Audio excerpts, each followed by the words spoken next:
Gracias.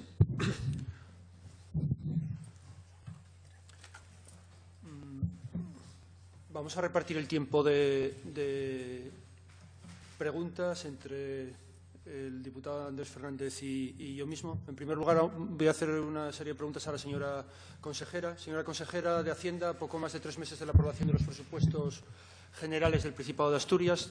Traen ustedes aquí un proyecto de ley con una serie de proyectos de inversión. Algunos estaban incluidos en enmiendas, incluso también de Podemos Asturias, que no fueron incluidas en los presupuestos generales del Principado de Asturias de 2017. Ello nos va a obligar, sin duda, a pagar doblemente, pues el endeudamiento a largo plazo que supondrá la inversión en estos proyectos se sumará a la fuerte carga financiera que ya soportamos. Si hablamos de cuestiones prioritarias para Asturias, ¿no hubiera sido más razonable haber tenido posiciones menos rígidas en su momento para darle otro contenido a un presupuesto que podría haber tenido un sesgo diferente del que resultó apoyado en las fuerzas de la oposición conservadora? Gracias, señor presidente. Señoría, no le entiendo muy bien la pregunta, porque se negoció con su grupo parlamentario, se negoció hasta el final y no hubo ninguna flexibilidad por su parte para poder llegar a ningún tipo de acuerdo. Y le recuerdo que estaba encima de la mesa, por una parte, política fiscal, con un planteamiento de recursos a la baja, no al alza, a la baja, no al alza, con lo cual no estaríamos hablando de del nivel de gasto público que tenemos en este presupuesto.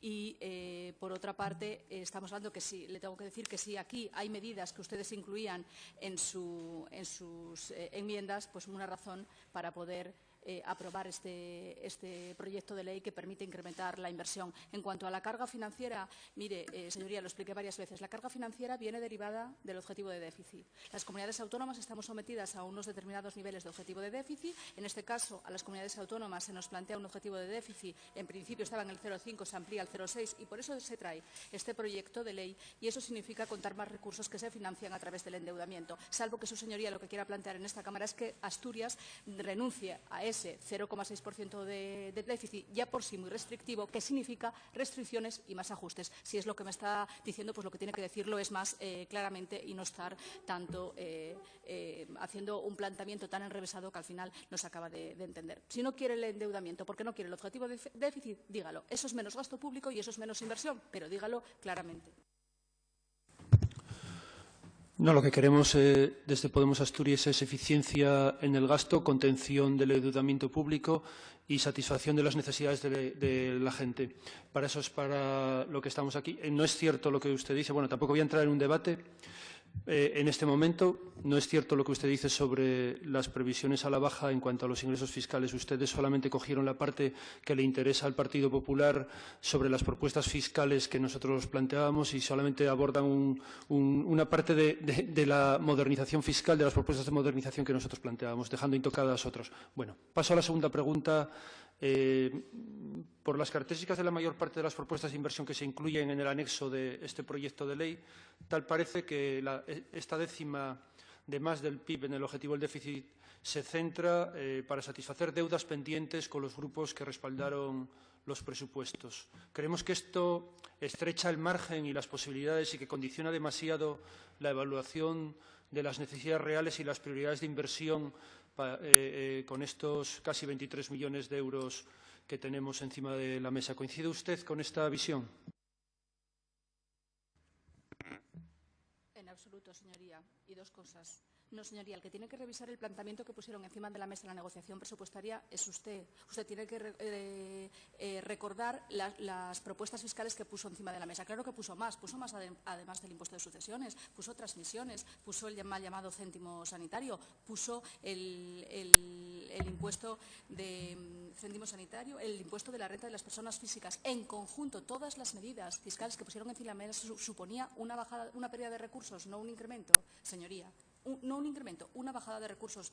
Le digo que podría revisar la propuesta que tenía encima de la mesa. Y al final, cuando no fue posible llegar a un acuerdo con su grupo parlamentario, lo que se hizo fue un documento presupuestario que por lo menos intentase sumar acuerdos con el resto de los grupos de la Cámara. Y parecía que todos, en mayor o menor medida, estábamos de acuerdo en que había que tocar el impuesto de sucesiones. Y por eso se trajo esa propuesta, para intentar sumar y no restar, ya que ustedes, como el año anterior, no quisieron comprometerse hacerse con el presupuesto del Principado de Asturias. Y le digo que en absoluto, porque yo no creo que invertir en la administración tecnológica o la plataforma tecnológica del Principado de Asturias, que invertir en los sistemas de grabación de las sedes digitales, que invertir en el Camino de Santiago, el prerrománico, que invertir en una política diferente de autónomos. Yo no creo que ninguna de estas medidas, o invertir en nuevas, en más de 900.000 euros, tanto en actuaciones forestales como obras de cooperación local que tanto benefician a los pequeños ayuntamientos. No creo que ninguna de estas actuaciones tenga nada que ver con lo que usted está diciendo. Creo que son importantes para Asturias, creo que es importante para la actividad económica, creo que es importante para el empleo. Por lo tanto, muy alejado de lo que usted plantea.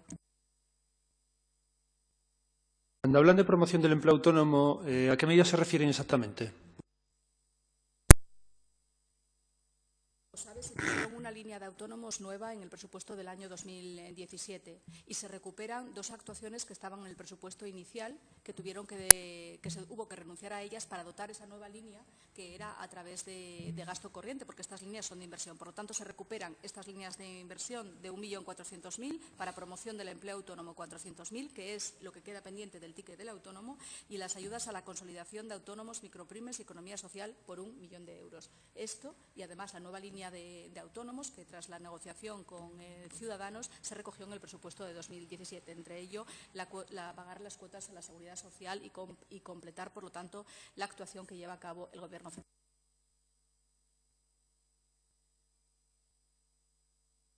Bueno, no me quedó nada claro. ¿A qué se refieren exactamente cuando eso? Bueno, de cualquier manera, tenemos el tiempo ajustado porque este enorme bloqueo parlamentario que tenemos en la Cámara pues obliga a hacer preguntas a los consejeros en un cuarto de hora.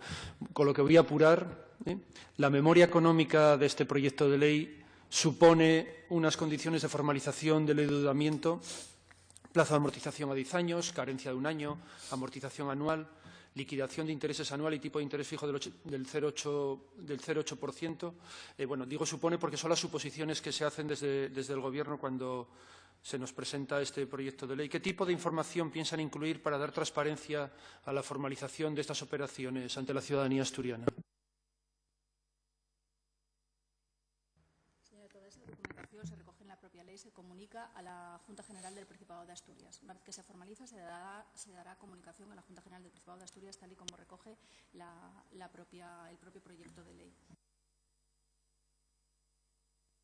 Que bueno, si le pregunto por las medidas de transparencia que se van a aplicar para poner en conocimiento de la ciudadanía, bueno, la respuesta estándar es, señoría, este Gobierno cumplirá con todo aquello que se contemple en las normas legales vigentes y tal, pero por ser más concreto, le voy a hacer dos preguntas concretas sobre las medidas de transparencia que se podrían incluir. ¿Piensa su Gobierno hacer público en el portal de transparencia todo el proceso de formalización de esta nueva operación de endeudamiento, detallando características de todas las ofertas que se presenten, pasos de la negociación que se establezca y motivos para la elección de la oferta ganadora?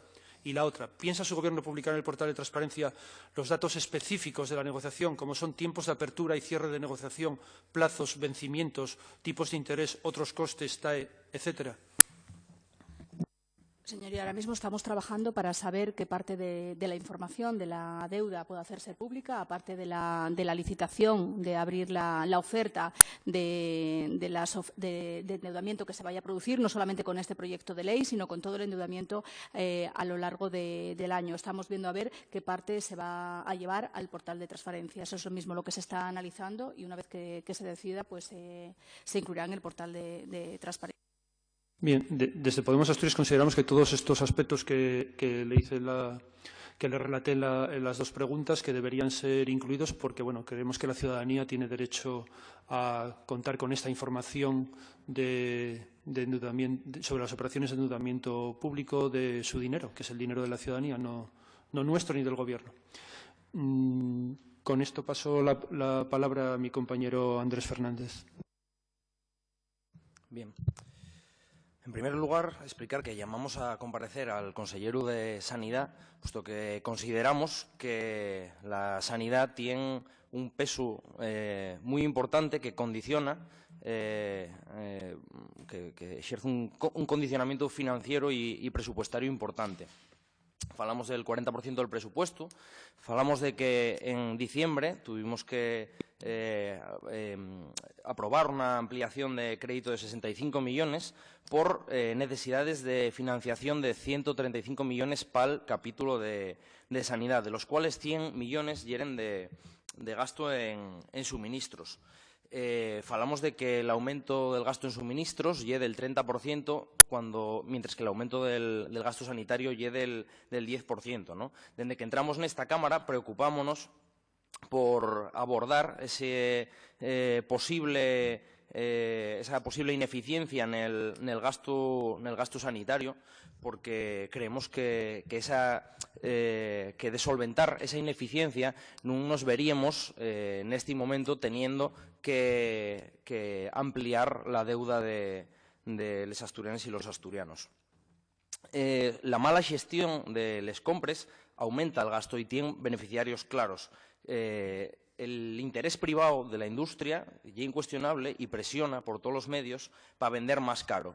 Y esto es lo que sucede, que en Asturias, en este momento, no contamos con elementos de protección frente a esta presión, a esta influencia de la industria. Y tal ahí la cosa que pues, el porcentaje de compras del sistema sanitario que se centralicen actualmente, pues ye nimio, ye prácticamente insignificante comparado con el elevado volumen de gasto en suministros.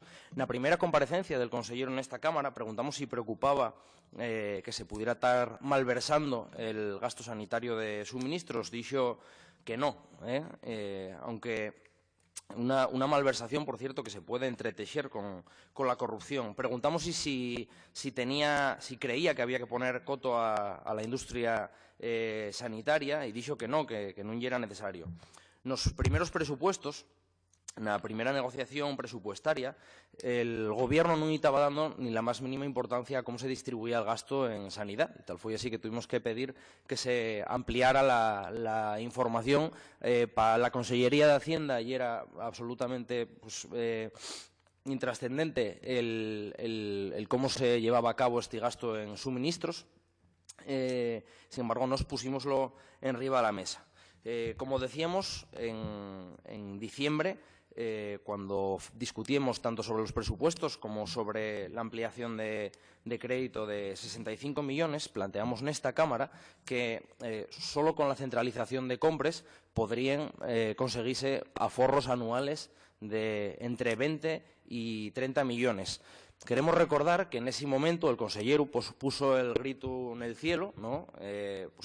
Cuestionando, incluso ridiculizando que eso pudiera ser posible, pero al mes y medio prácticamente, en xinero, salió el xerente del SESPA en medios de comunicación contradiciendo al consellero, como bien siendo o va empezando a ser casi vezu, costumbre, esa discordancia, diciendo que dentro de 3 años, si se algamara una centralización del 80% de les compres, se podría aforrar en torno a 30 millones de euros al año, y que en 2017 se podrían aforrar 10, ¿no?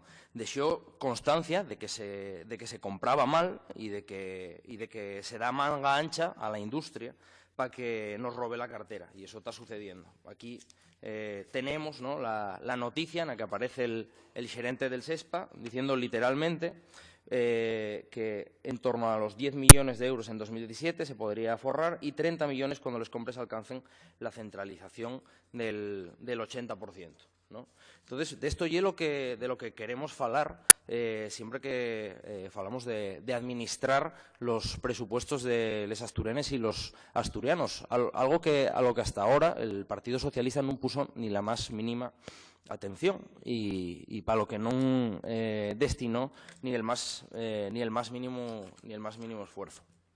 Tengo aquí Señoría, simplemente, si me permite, por recordarle el formato de la comparecencia, estamos en el turno de preguntas, luego van a disponer de un tiempo para el de fijación de posiciones. Si me permite, ha consumido ya casi el tiempo con esta extensa formulación de la pregunta, lo digo para que pueda contestar el consejero porque se le va a consumir el tiempo con la extensa formulación de la pregunta y le insisto, recuerdo que luego tienen un turno de fijación de posiciones cada grupo parlamentario. Lo que sucede es que creo que ambos consejeros pueden responder a los planteamientos que aquí faigamos, incluso aunque no se planteen en la forma gramatical de una pregunta. Estoy cuestionando varias de las acciones del su gobierno y a lo cual pueden responder perfectamente con independencia. Se lo indico incluso por ayuda y colaboración porque se estaba consumido el tiempo y entonces para que luego no diga que los consejeros sin problema, presidente. Gracias. Lo asumo. Bien, ahora querría falar de lo concreto, ¿no? De lo que planteen, de las inversiones que planteen con esta propuesta de endeudamiento. Están falando de comprar 2 resonancias magnéticas y eso nos parece razonable, ¿no? Porque disminuirá el gasto en derivaciones a los hospitales, a los centros privados. Lo que nos preguntamos es por qué no se fixó antes, ¿no? Unas resonancias magnéticas que cuesten pues 1 millón de euros una y 1,5 millones de euros otra. Una cantidad de dinero que realmente es insignificante con respecto a los presupuestos, ¿no? Pero que, sin embargo, vemos que cada año se producen derivaciones de pacientes por un valor mucho mayor. Y es decir, si estas resonancias estuvieran compradas hay 5 años, podrían tenernos aforrados 5 millones de euros, 1 millón de euros por año perfectamente. Eso como poco.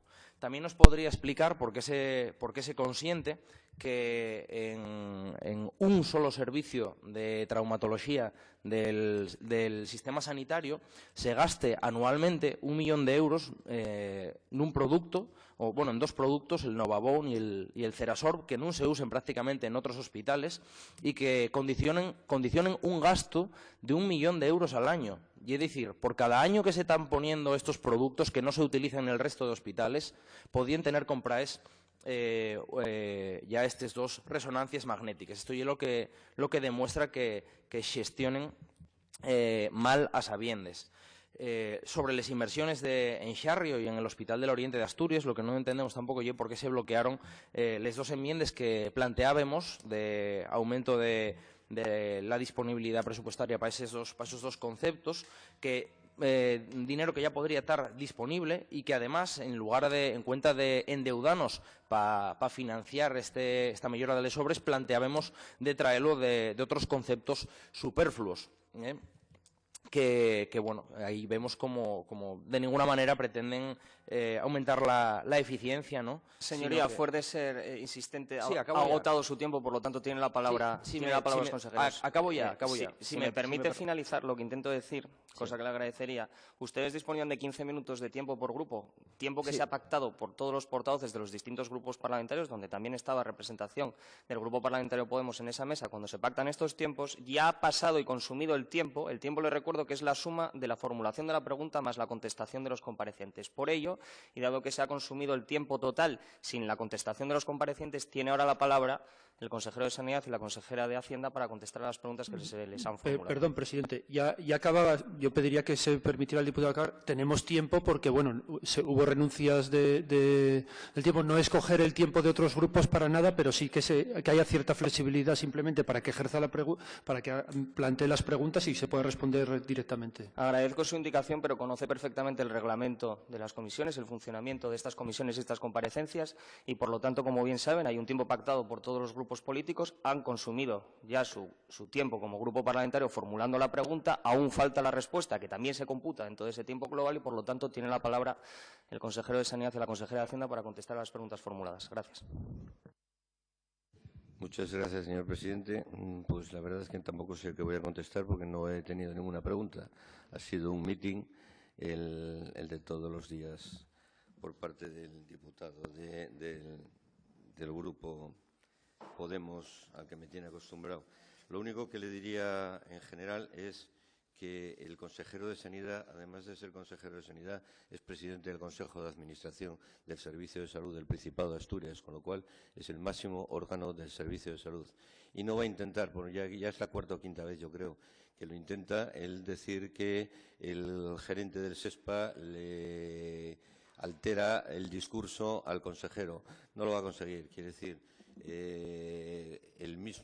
la misma pregunta hecha, creo que fue por el diputado de Izquierda Unida, señor Llamazares en la comisión de investigación con respecto a las compras centralizadas en el servicio sanitario, le contesté en aquel momento, y es la respuesta que dio también el gerente del SESP ante una pregunta en los medios, es que cuando nosotros nos incorporamos a la Consejería de Sanidad, creo que se estaban comprando mediante compra centralizada unos 18, 20, 22 millones de euros, y en este momento cerramos el año con casi 100 millones de euros, y que acabaríamos el año 2017 en el que estamos, si las cosas continúan en las mismas líneas, sobre los 160 o 170, es decir, casi un 60% del total de las compras del sistema sanitario. Con lo cual, evidentemente, mi intervención en aquel momento y la intervención del gerente del Servicio de Salud es exactamente la misma, porque no puede ser de otra forma. Los números, no son ideas, por una parte. Y por otra parte, pues, evidentemente, consideramos que las resonancias nucleares, ya que lo ha citado, porque no ha citado ninguna otra cuestión, en este momento son fundamentales porque están sustituyendo en el sistema sanitario, están sustituyendo casi al 100% al TAC, por la versatilidad, por la rapidez y por la cantidad de información que da en este momento al sistema de los pacientes, tanto en neurocirugía como en cáncer de mama y con respecto a muchos más. Doy estas dos versiones, aunque evidentemente no puedo contestar a ninguna pregunta porque yo entiendo que ninguna pregunta se ha hecho.